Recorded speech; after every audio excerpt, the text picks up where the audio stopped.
assists in the win as Milwaukee holds a 2-game lead over the Celtics for the top spot in the East.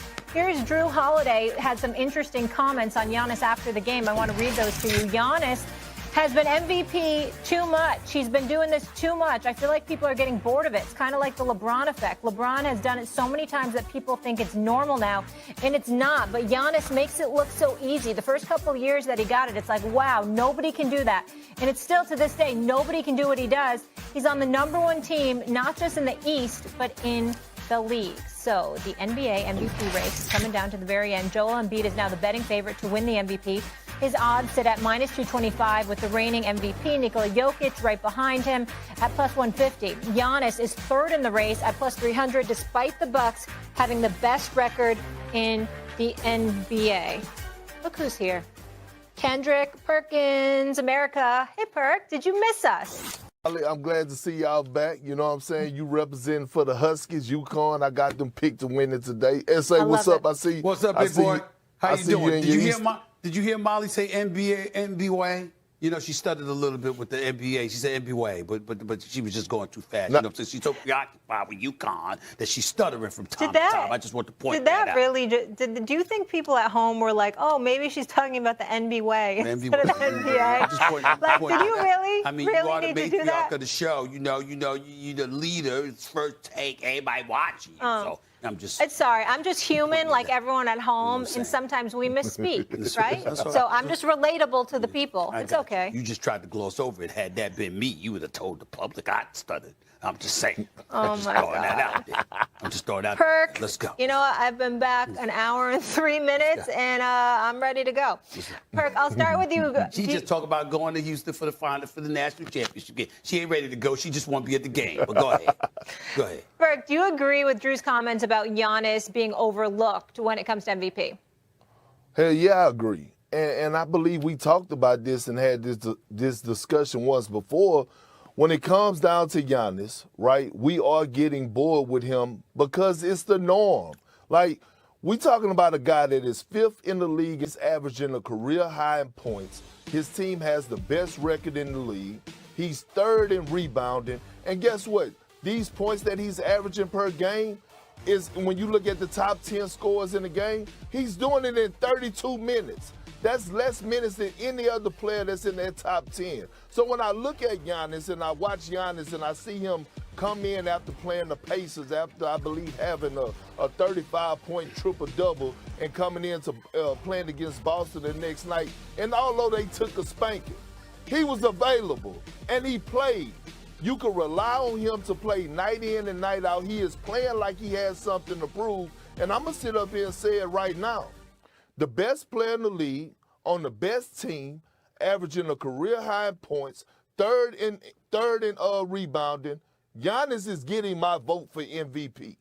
Giannis is getting Kendrick Perkins' vote for MVP. No disrespect to Jokic, and no disrespect to Embiid. I love the centers and I love what they're doing for the game of basketball, but when it comes down to the MVP right now, and we only have about a week left into the season, I have a vote, and it is going to Giannis Antetokounmpo, the best player in the world on the best team, and he's been without Chris Middleton majority or even more than half of the season.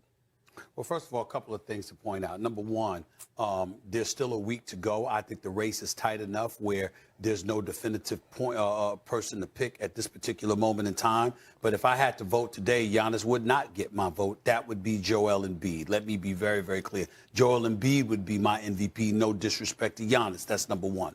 Number two, in terms of Giannis being overlooked in the MVP race, Kendrick Perkins, I agree with you. It's just not for the reasons that you articulated. Drew Holiday, I hope you're watching. Drew Holiday, you're one of the reasons we're overlooking Giannis Antetokounmpo because of how exceptional you are. The fact of the matter is Giannis has missed about 16 games this year. Without him, the Milwaukee Bucks are 10-6. They're only 2 games ahead of the Boston Celtics, but they've won 4 more games than they've lost without Giannis on the court with them. Oh, by the way, let's look at their numbers. Drew Holiday, he's going from 18.5 points a game with Giannis on the floor to 22.9 without him.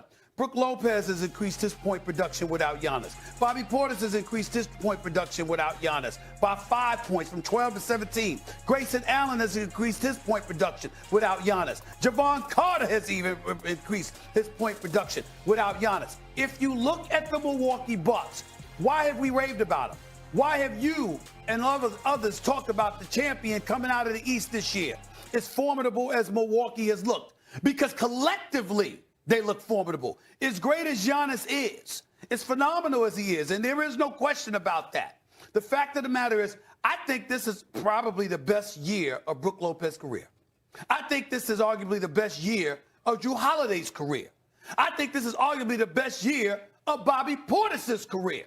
And so when we look at three dudes separately that ain't named Chris Middleton, that are having career years, and a team that wins more than they lose, even without Giannis on the basketball court. That's part of the reason we're overlooking him, because we're looking at the greatness of the Milwaukee Bucks collectively. And we're saying, without him, y'all are still respectable. Certainly not a championship team, but respectable. We don't know what the hell would happen to Philly without Embiid. Now, let me counter you on this. Please do. So we talk about Brook Lopez, who's finally healthy, who's going to be in the race for his Defensive Player of the Year. He's having a hell of a year.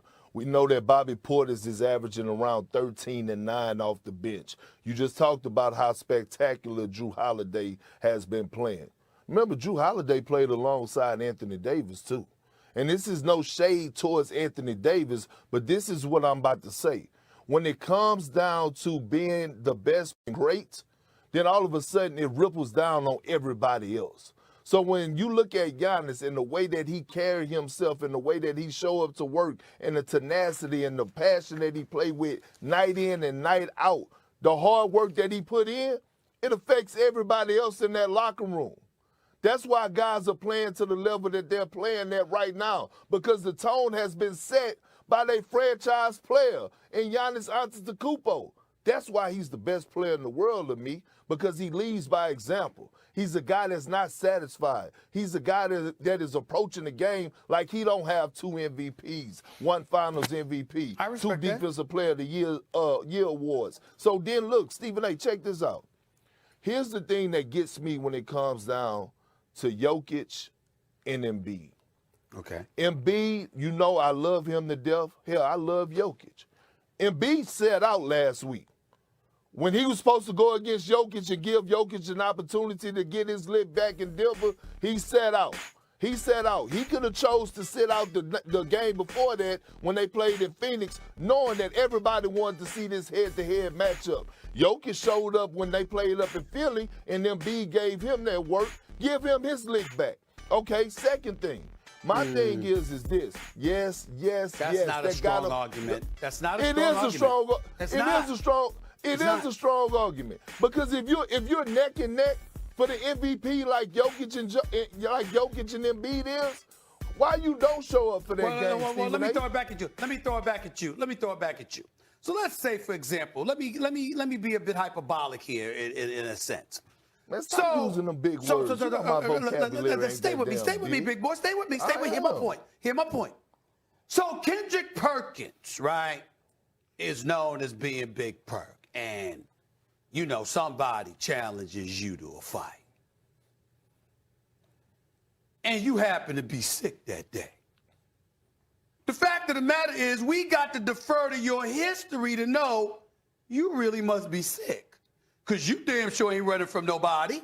The fact of the matter is, when you look at Joel Embiid, who gave Jokic, what was it, like 47 and 18, the first go-round, who's played against him on numerous occasions in the past.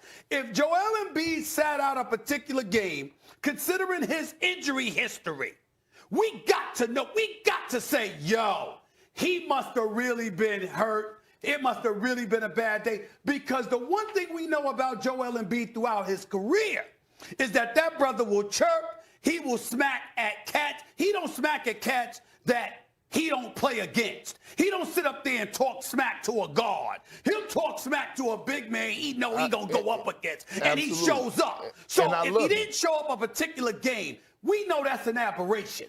Come on now, you got to give him the benefit of the doubt on that. Last word, Perk. I would tell you this. We have heard Joel Embiid in the media time and time again talk about, for him